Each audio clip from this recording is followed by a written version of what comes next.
How to fix Android Auto is not working in Oppo Reno 14f. So let's start the video. First of all, check your charger works properly or not. If it doesn't work properly, then update a new one charger. And after that, open your settings. In settings, scroll down and here you can see the option system and update. Now click on it and then click on software update. And here you can check your latest version will be updated or not. If it doesn't update to latest version, then update it to latest version.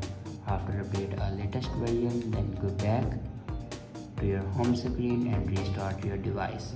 For restart your device, press and hold power button and swipe up to restart your device. After doing these steps, your problem will be fixed. I hope this video is helpful for you. Thanks for watching.